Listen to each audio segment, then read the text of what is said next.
Dr. Nicholas Sawyer is an emergency medicine physician at UC Davis Medical Center, and he joins me from Sacramento, California. Thanks so much for being on with me, Doctor. As we saw, the worst situation in the state is south of where you are, but how serious is the spike in cases and the lack of beds in your community? What are you seeing?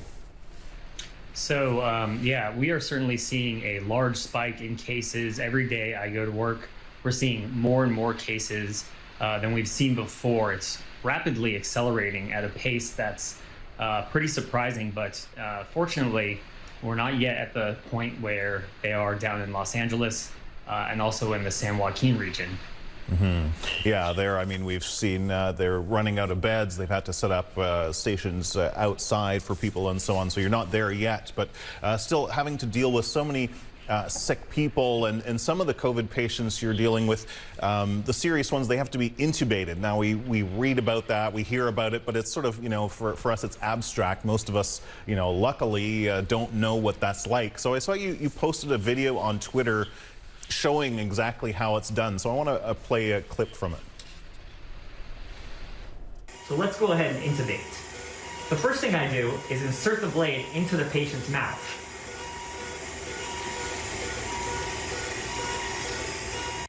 And then use the bag valve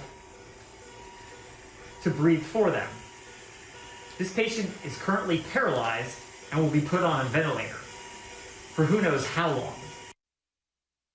I mean, that was just frightening to see that. That first tool, it looks almost like a velociraptor claw. Why did you decide to post this?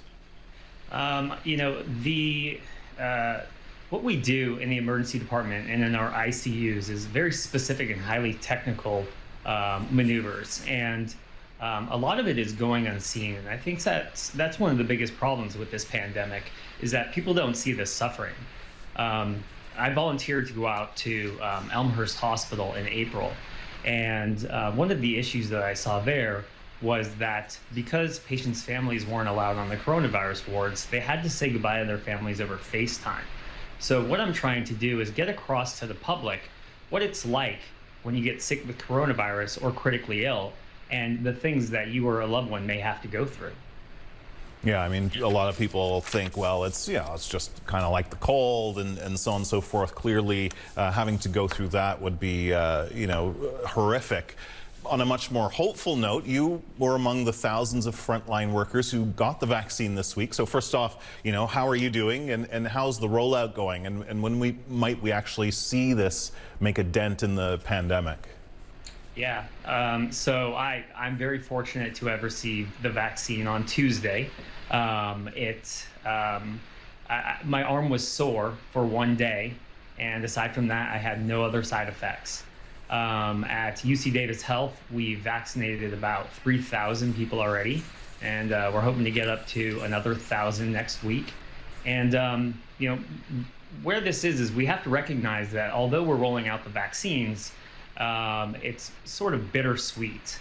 Right now we have 200 to 300,000 people in the United States being diagnosed with coronavirus each day.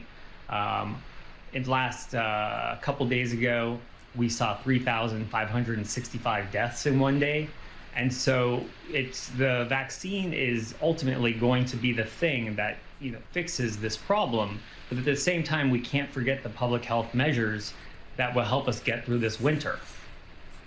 Yeah, it's obviously going to take a long time to get this under control. Well, listen, thank you so much for being on with us, and good luck, and stay safe out there as you help the community. Dr. Nicholas Sawyer with the University of California Davis Medical Center. We appreciate it. Thank you.